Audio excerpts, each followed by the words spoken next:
వేదికైన ప్రజలకు Telugu Desam party BJP Janasena కార్యకర్తలకు నాయకులకు మిత్రులకు అలాగే పార్టీ సోదరులందరికీ కూడా మనస్ఫూర్తిగా తెలియజేసుకుంటూ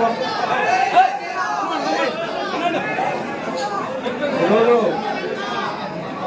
ఆత్మీయ సమావేశానికి ఎందుకు వచ్చామంటే మీరంతా కూడా కష్టపడి తెలుగుదేశం పార్టీ అభ్యర్థులు గెలిపించాలా, రాష్ట్రంలో చంద్రబాబు ముఖ్యమంత్రి కావాలా, దేశంలో మోడీ గారు ప్రధానమంత్రి కావాలనే ఒక దృష్టితో సంకల్పంతో సమిష్టి కష్టపడ్డారు.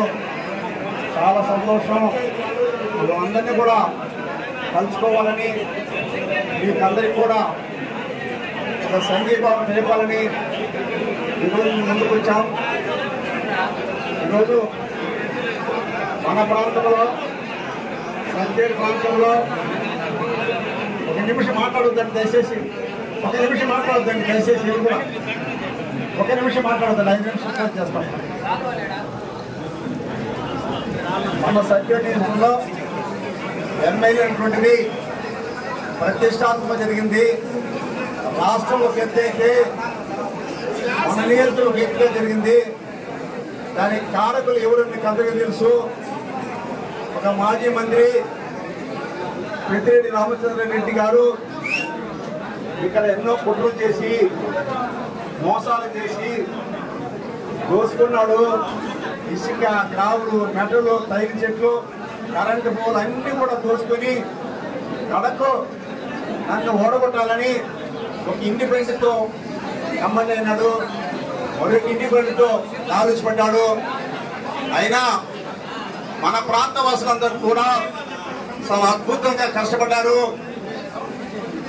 ఎటువంటి పరిస్థితుల్లో కూడా ఇక్కడ తెలుగుదేశం పార్టీ అభ్యర్థి ఓడకూడదనే ఆలోచనతో మన ప్రియతమ నేత చంద్రబాబు నాయుడు గారు సాక్షాత్ సత్యానికి వచ్చి నేను టికెట్ ఇచ్చాను, ఆదివారం గెలిపించే బాధ్యత మీరు తీసుకోండి, ఈ సత్యాడు ప్రాంతాన్ని అభివృద్ధి నేను చేస్తానని చెప్పి అందరూ సమక్షంలో చెప్పడం మీరందరూ గమనించారు.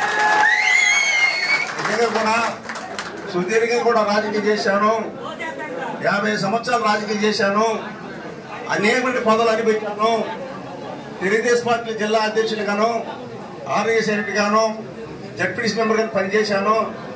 సర్పంచ్గా, ఎంపీగా, వైస్ ఎంపీగా, జడ్పీటీసీ అన్ని పదవులు చేసిన తర్వాత కూడా 279 బూతుల్లో నేను తిరిగినట్లు ఈ నియోజకవర్గంలో ఎవరు కూడా తిరిగి ఉండరు.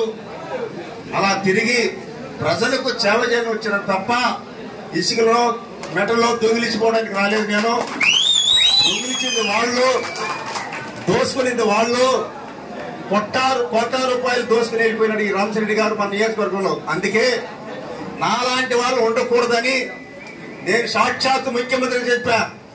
సార్, ఈ సత్యని ప్రాంతంలో మెటలు గాని, గ్రావులు గాని, ఇసుక గాని, మట్టి గాని అంతా తమిళనాడు దోషిస్తున్నారు సార్. ఒక రోజు 150 ట్రిప్పులు పోతున్నది.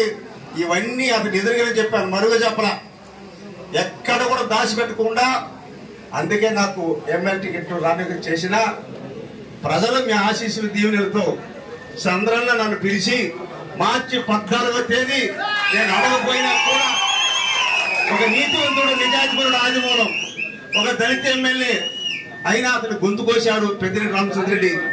అతను ఒక న్యాయం, ఒక దళిత ఎమ్మెల్యే ఆదిమూలం ఒక న్యాయం అని చెప్పి నన్ను అనేక సభలో, రాజమండ్రి సభలో, గుంటూరు సభలో, కారెడ్డార్ సభలో, గూడూరు సభలో అన్ని ప్రాంతాలకు కూడా ఒక దళితుడు మోసం చేశాడు ఈ జగన్మోహన్ రెడ్డి, ఈ రామచంద్ర రెడ్డి చెప్పి ఏమన్నారేమో పాపం.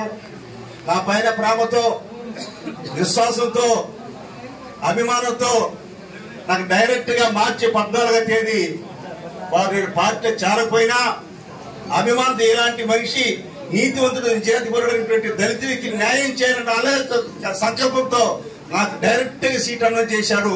మీకు అందరికీ తెలిసిన విషయమే.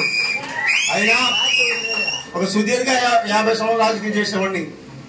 కానీ మన ప్రాంతంలో ఈ పెద్దిరెడ్డి 170 నియోజకవర్గంలో వైఎస్ఆర్ కాంగ్రెస్ పార్టీ, టీడీపీ కొట్లాడుకున్నాం.